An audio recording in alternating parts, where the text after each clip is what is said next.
You said never let me go. You said never let me go. You said never let me go. You said never let me go. You said never let me go. You said never let me go. यो WhatsApp guys स्वागत छ तपाईहरुलाई हाम्रो आजको युट्युबको नयाँ भिडियोमा र मैले रेगुलरली अपलोड गर्दैछु तपाईहरुले हेरि नै हाल्नु भएको छ होला। मैले लास्ट भिडियो जुडो फ्लिपको लिएर आएको थिएँ, कोकोले हेर्नु भएको छैन है। तर आजको भिडियोमा चाहिँ म तपाईहरुलाई 100 फ्यान सिकाउन जाँदैछु कार्डस्ट्रीमा र म्याजिकमा। यसरी डिस्प्लेहरु गर्दाखेरि एकदमै राम्रो मुभ हो, तपाईहरुले यसलाई सजिलै सिक्न सक्नुहुन्छ। मैले 200 फ्यान भनौँ, थम फ्यान भनौँ न, त्यसको भिडियो अलरेडी बनाइसकेको छु। त्यसको लिंक तपाईहरुले कतै डिस्क्रिप्सनमा वा कमेन्ट बक्सतिर कतै पाउन सक्नुहुन्छ। म त्यसलाई पिन गरिदिन्छु, तपाईहरुले त्यो सिक्नु होला। त्यसपछि 100 फ्यान सिक्नु, 200 सिक्नुहुन्छ भने सिक्नु भइसकेको छ भने यो खासै गाह्रो होला जस्तो मलाई चाहिँ लाग्दैन। त्यही मेकानिक्समा बेस छ लगभग है। ढिला नगरिकन हामी सिधै जान्छौँ ट्युटोरियलतर्फ। यो मुभ गर्दाखेरि चाहिँ तपाईहरुले स्ट्र्याडल ग्रिपको युज गर्नुपर्ने हुन्छ। स्ट्र्याडल ग्रिप भन्नाले कुन ग्रिप भन्नुलाई नि यो वाला भनेको हाम्रो स्ट्र्याडल ग्रिप हुन्छ। तर हामीले यसलाई अलिकति अर्कै पाराको यो दुईटा औँला यहाँनिर, दुईटा औँला यहाँनिर यसरी गरेर चाहिँ केही यहाँनिर यसरी हामीले रेस्ट गराएर यो वाला स्ट्र्याडल ग्रिप यो पोजिसन हुन्छ है। हेर्न सक्नुहुन्छ केही ग्रिप यस प्रकारले ओभर द सोल्डर भ्यू पनि दिन्छु म, तपाईहरुले बुझ्नु भएको छैन भने। र अर्को कुरो म के भनिदिन्छु भने 100 फ्यान जहिले पनि हाफ टेकबाट बनाइन्छ, फुल टेकबाट पनि बन्छ, नबन्ने त होइन, अलिकति गाह्रो हुन्छ। तर जे होस् यो बन्ने भनेको हाफ टेकले हो। सो म हाफ टेकले नै भन्छु कसरी बनाउने भनेर। सो हेर्न सक्नुहुन्छ। त्यसपछि हाम्रो यहाँनिर भनेको यो स्ट्र्याडल ग्रिप भयो। स्ट्र्याडल ग्रिप भइसकेपछि तपाईहरुले यो हाम्रो जुन थम्ब छ, थम्बलाई चाहिँ यो एकदम बटम कर्नर भनेको यो हाम्रो यो पिङ्की फिङ्गर जुन छ यहाँनिर ल्याउनुपर्छ।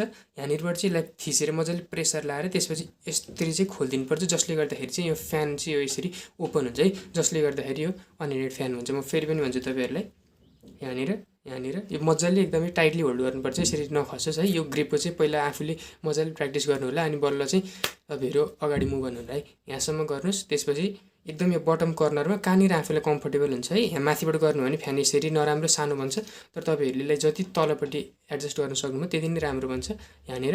र त्यसपछि यसरी तपाईहरुले खोलिदिनु।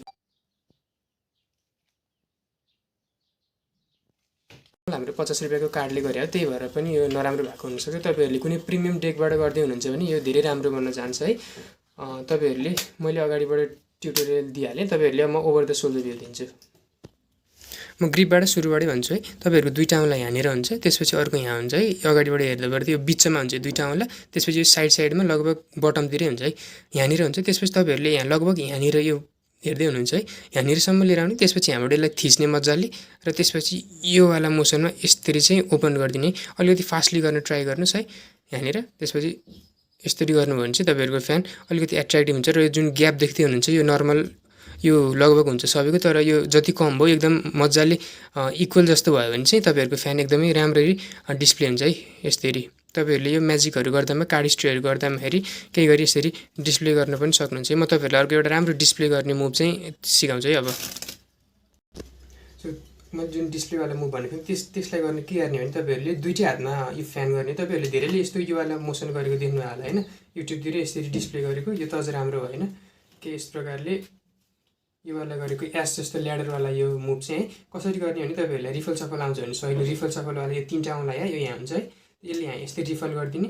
रिफल गरेको मुभमा यो दुईटै हातमा सेम ग्रिप हुनु पर्यो, सेम ग्रिप हुन्छ। त्यसपछि एउटा तास यो राइट ह्यान्डको माथिपट्टि यसरी फ्यान खोलिन्छ, अनि अर्को लेफ्ट ह्यान्डमा पनि यसरी खोलिन्छ। त्यसपछि हामीले दुवैले यसरी जोडेर एसवाला चाहिँ यो मोसन जस्तो क्रिएट हुन्छ, जसले गर्दाखेरि यो डिस्प्ले एकदमै राम्रो देखिन्छ है। हेर्न सक्नुहुन्छ।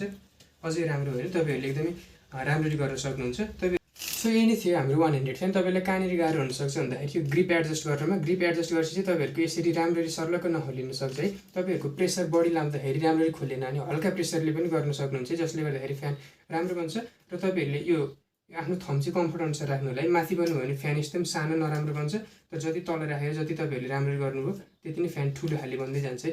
तपाईहरुले हेर्नुभयो होला तास खेल्ने बेलामा हामीले समाएर यसरी पल्टाउँदै जान्छ, त्यो नि एक प्रकारको 100 फ्यान हो। साथीहरुले चट्ट बाँडेको बेलामा तपाईहरुले सट्ट यसरी लिएर यसरी देखाउनु भने खतरा देखिन्छ नि हैन। सो साथीहरुलाई इम्प्रेस गर्नलाई पनि यो मुभ तपाईहरुले सिक्नुपर्छ है। So thank you.